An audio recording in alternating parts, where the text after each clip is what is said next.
It started like any peaceful morning at my lakeside property. I was drinking coffee beside my golden retriever when 3 police cruisers suddenly rolled onto my land. Neighbors immediately stepped outside to watch the chaos unfold. That's when I realized the HOA president had finally crossed a line.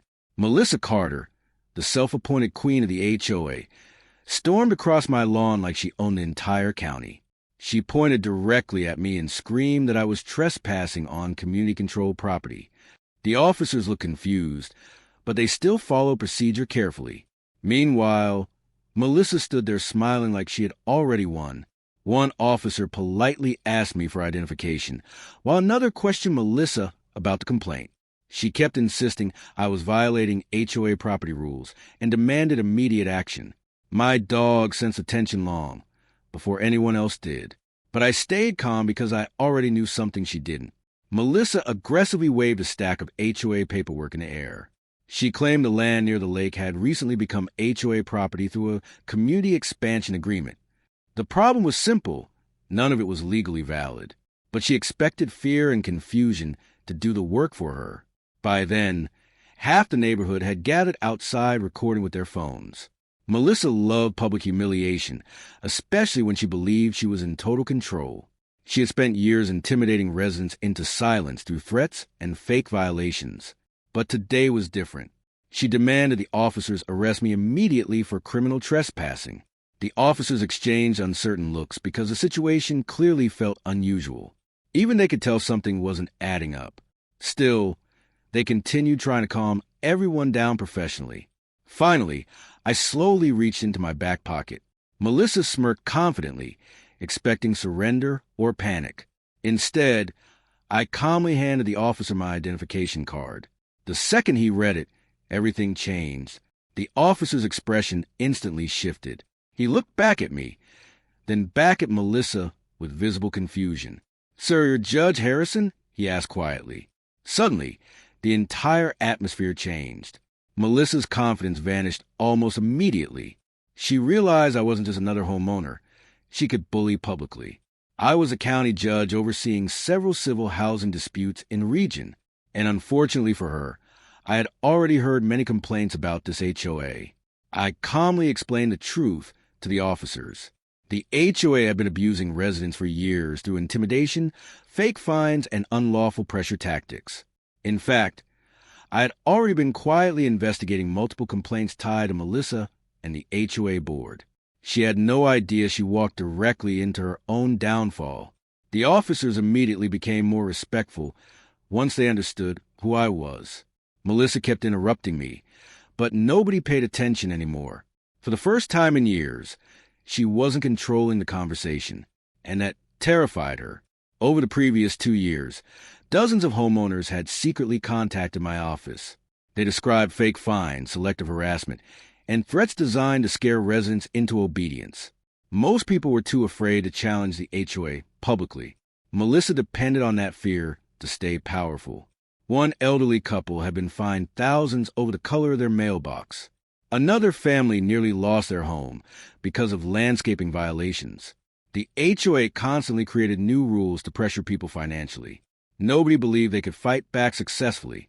The lead officer eventually asked Melissa for proof of ownership over the disputed property. Her confidence faded as she nervously shuffled through incomplete paperwork. Most of the documents were outdated or legally meaningless. The officers noticed immediately. Neighbors began whispering among themselves as Melissa struggled to explain her claims. People who once feared her suddenly looked far less intimidated. Public opinion was changing rapidly, and she could feel it happening in real time. I calmly showed the officers the original county property maps. The land Melissa claimed belonged entirely to me, legally and historically, not partially, not conditionally, completely. At that moment, several HOA board members stepped outside the clubhouse. None of them looked confident anymore. They had blindly followed Melissa's leadership for years. Now they realized the consequences were becoming very real. I handed the officers another file containing copies of unauthorized fines and suspicious HOA notices. The officer's expression darkened immediately while reviewing the documents.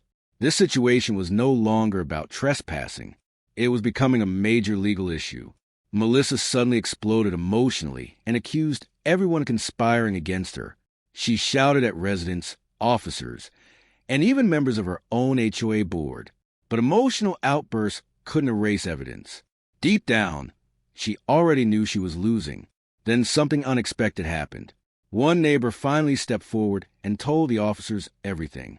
Then another joined in. Soon, residents throughout the neighborhood began openly sharing years of HOA abuse stories. People described intimidation letters, unfair penalties, and constant threats of foreclosure. Some residents admitted they lived under daily anxiety because of Melissa's HOA tactics.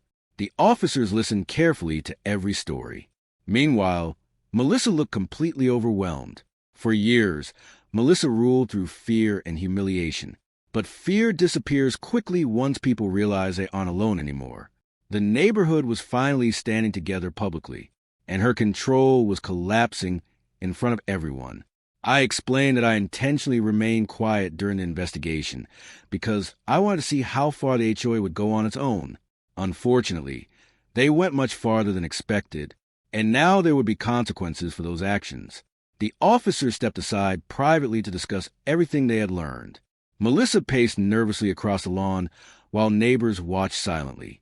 Her confident smile was completely gone. Reality was finally catching up to her. She tried blaming the HOA board members first. Then she blamed the residents themselves. Finally, she blamed county officials and legal technicalities. Desperate people always search for someone else to sacrifice when accountability arrives. The lead officer eventually informed Melissa that falsifying property claims could potentially become a criminal matter. Her face turned pale instantly. Just minutes earlier, she wanted me arrested publicly. Now she was worried about her own future. Several residents approached the elderly couple who suffered the most under the HOA.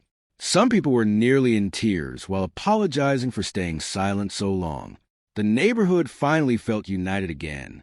Melissa's intimidation tactics had failed completely. I looked quietly toward the large HOA clubhouse beside the lake. That building represented years of corruption hidden behind community standards. But power built entirely on fear never survives forever.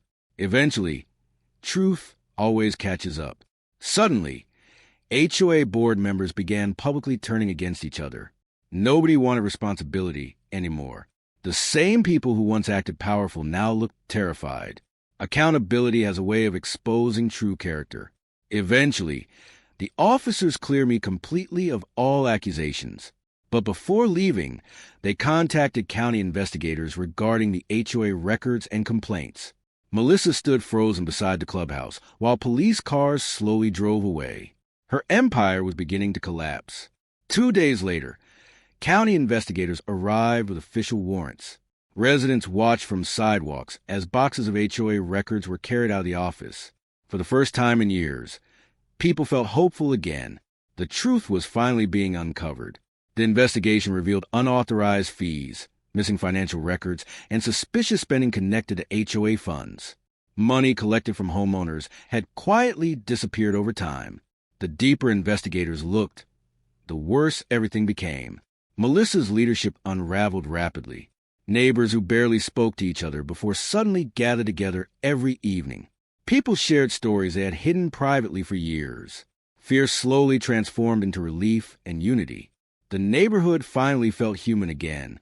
Melissa stopped appearing publicly after the investigation began. The same woman who once demanded total control now avoided everyone completely. Power disappears quickly once intimidation stops working, and she had nothing left without it. Meanwhile, life around the lake slowly returned to normal. Families spent time outside again, without worrying about violations or fines.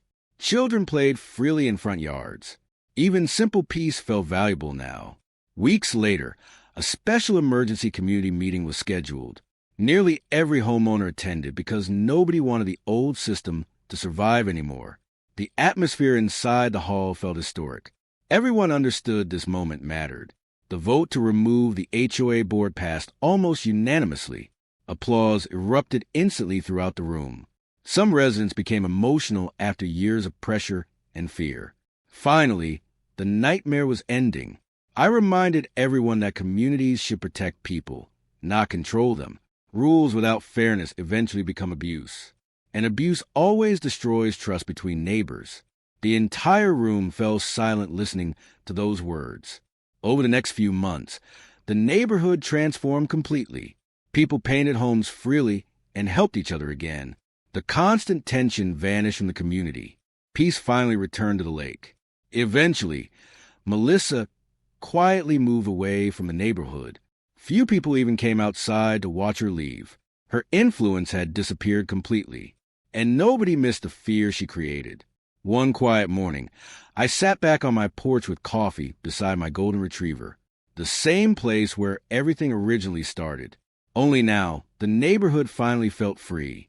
Honestly, that mattered more than revenge ever could. Kids were riding bicycles through the streets again. Families laughed openly outside their homes. The tension that once controlled the community was gone completely. Freedom changed everything. That summer, residents organized their first true neighborhood gathering. No fines, no threats, no intimidation. Just neighbors spending time together peacefully beside the lake. At one point, someone tossed old HOA violation letters into a fire pit. Everyone laughed while the papers disappeared into flames. Years of stress vanished with them. The symbolism felt perfect. I never wanted attention or recognition from any of this. I simply wanted fairness restored to the community. Watching the neighborhood heal was enough for me. Justice doesn't always happen inside a courtroom. From above, the neighborhood looked peaceful once again. No sirens, no shouting, no fear controlling people anymore. Just families living normal lives beside the lake. Eventually, I locked away the final investigation files permanently. The case was officially closed. But the lesson would remain with the community forever. Power should never exist without accountability. Even my dog seemed happier after everything ended. No more shouting across the neighborhood. No more chaos or patrol cars. Just peaceful mornings by the water again. Looking back now, Melissa's biggest mistake wasn't targeting me personally. Her biggest mistake was believing fear could last forever. Eventually, people always push back against abuse, and truth always finds its way to surface. The HOA thought they could control an entire neighborhood through intimidation and fear. Instead, they destroyed themselves through greed and arrogance. In the end, justice didn't arrive loudly or dramatically. It arrived calmly, standing on its own front lawn. If you enjoyed this story, make sure to like and subscribe for more HOA revenge and neighborhood justice stories. And comment below where you're watching from.